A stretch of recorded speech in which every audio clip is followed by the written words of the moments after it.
भक्तों, जीवन में सबसे बड़ा दुख क्या होता है जानते हो? जब इंसान मेहनत बहुत करता है लेकिन फल नहीं मिलता। सुबह से शाम तक भागता है लेकिन जेब खाली रहती है। अपने ही लोग ताने मारते हैं, दुश्मन हंसते हैं और रात को तकिए में मुंह छुपाकर इंसान रोता है। कई लोग ऐसे बैठे हैं आज जिनके ऊपर इतना कर्ज है कि मोबाइल बजता है तो डर लगने लगता है। किसी का बैंक वाला परेशान कर रहा है, किसी का रिश्तेदार पैसा मांग रहा है, किसी की दुकान बंद होने की कगार पर है, किसी के घर में बीमारी ने डेरा डाल दिया है।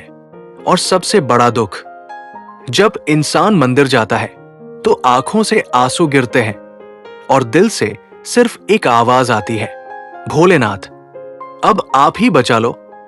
भक्तों, जिस दिन इंसान टूटकर शिव के पास जाता है उस दिन से उसकी किस्मत बदलना शुरू हो जाती है। एक छोटा सा गांव था भक्तों। उस गांव में एक गरीब आदमी रहता था। नाम था रघुवीर। बहुत सीधा इंसान, ना किसी का बुरा किया, ना किसी से ऊंची आवाज में बात की। लेकिन पता नहीं उसकी किस्मत को क्या हो गया था। जो काम शुरू करता वही बिगड़ जाता। दुकान खोली, घाटा हो गया। खेती की, फसल खराब हो गई। दोस्तों पर भरोसा किया, धोखा मिल गया। और धीरे धीरे इतना कर्ज हो गया कि घर का सामान बिकने लगा। भक्तों, गरीबी उतना नहीं रुलाती जितना अपनों के ताने रुलाते हैं। एक दिन उसकी पत्नी रोते हुए बोली, सुनिए, अब क्या होगा? बेटी की फीस भरनी है, घर में राशन नहीं है और ऊपर से लोग दरवाजे पर आकर पैसा मांग रहे हैं। रघुवीर चुप था क्योंकि उसके पास कोई जवाब नहीं था। उस रात वो घर से निकला और सीधा शिव मंदिर पहुंच गया। रात का समय था। मंदिर में सिर्फ एक दीपक जल रहा था। रघुवीर शिवलिंग के सामने बैठ गया और रोते रोते बोला, महादेव, मैं हार गया, अब मुझसे नहीं होगा, सब खत्म हो गया। भक्तों, जब इंसान सच्चे मन से रोता है तो भगवान जरूर सुनते हैं। तभी वहां एक वृद्ध संत आए। उन्होंने रघुवीर के सिर पर हाथ रखा और बोले, बेटा, दशमी तिथि आने वाली है। उस दिन 5 शमी पत्र लेकर शिवलिंग पर चढ़ाना और पूरे विश्वास से महादेव से कहना, मेरे जीवन का अंधेरा खत्म कर दो। रघुवीर ने पूछा, क्या सच में मेरी समस्या दूर हो जाएगी? संत मुस्कुराए और बोले, शिव पर भरोसा करके देख। जिसके पास कोई नहीं होता उसके पास महादेव होते हैं। भक्तों, शमी पत्र कोई साधारण पत्ता नहीं है। शास्त्रों में कहा गया है, जहां शमी का वास होता है वहां शनि दोष शांत होने लगता है और जिस घर पर शिव और शनि दोनों की कृपा हो जाए उस घर में कर्ज ज्यादा दिन टिक नहीं सकता। महाभारत में भी पांडवों ने अपने अस्त्र शमी वृक्ष में छुपाए थे। क्यों? क्योंकि शमी विजय का प्रतीक है। इसलिए दशमी तिथि पर शमी पत्र का उपाय बहुत प्रभावशाली माना गया है। भक्तों, रघुवीर अगले दिन सुबह जल्दी उठा, नंगे पैर शमी का वृक्ष खोजने गया। जब उसने 5 शमी पत्र तोड़े तो उसकी आंखों में आंसू थे, क्योंकि उसके पास अब सिर्फ भगवान का सहारा बचा था। वो मंदिर पहुंचा, धीरे धीरे शिवलिंग पर जल चढ़ाया और कांपते हाथों से पहला शमी पत्र चढ़ाया, महादेव, मेरी बेटी की रक्षा करना। दूसरा शमी पत्र, भोलेनाथ, मेरा कर्ज उतार देना। तीसरा शमी पत्र, मेरे दुश्मनों की बुरी नजर हटाना। चौथा शमी पत्र, घर में सुख शांति देना। और 5वां शमी पत्र चढ़ाते समय वो फूट फूट कर रोने लगा।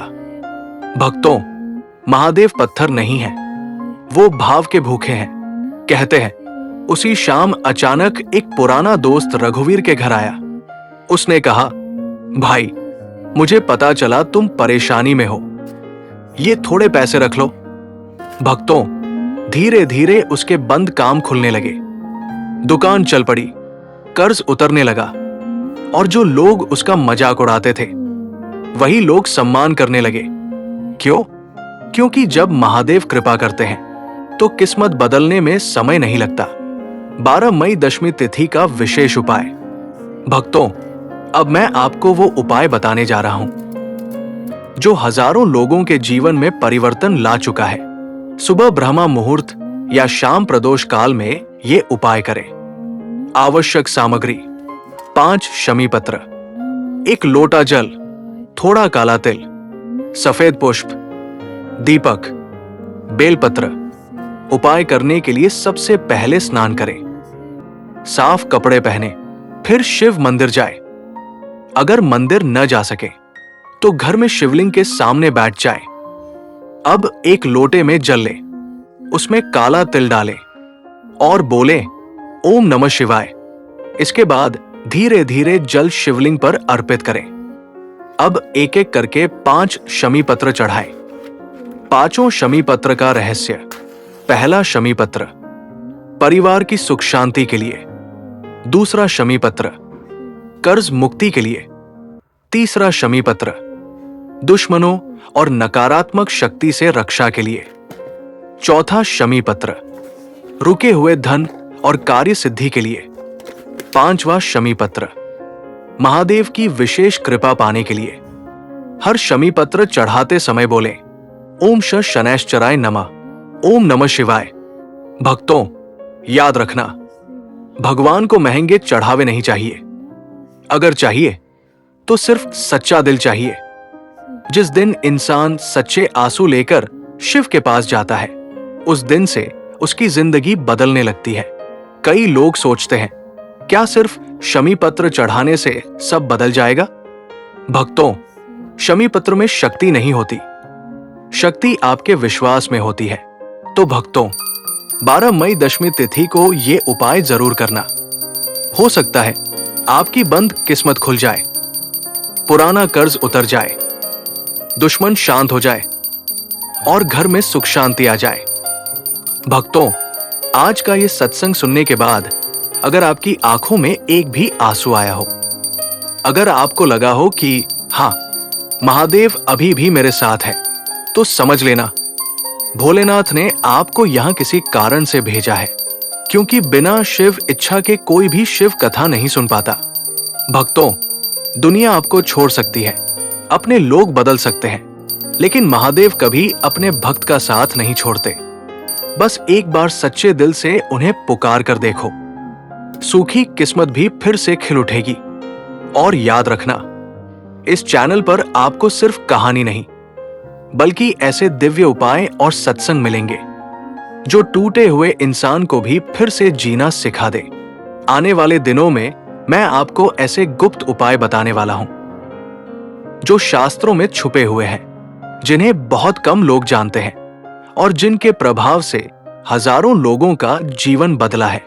इसलिए अगर आप चाहते हो कि महादेव की ऐसी ही कृपा आपके घर पर बनी रहे, तो अभी चैनल को सब्सक्राइब जरूर कर लेना और पास में जो घंटी है उसे भी दबा देना, ताकि अगला चमत्कारी सत्संग आपसे छूट न जाए। और जाते जाते कमेंट में अपनी मनोकामना जरूर लिखना, क्योंकि मैं हर रात महादेव से अपने सभी भक्तों के लिए प्रार्थना करता हूं। और अगर आप सच्चे शिव भक्त हैं, तो कमेंट में जरूर लिखना हर हर महादेव।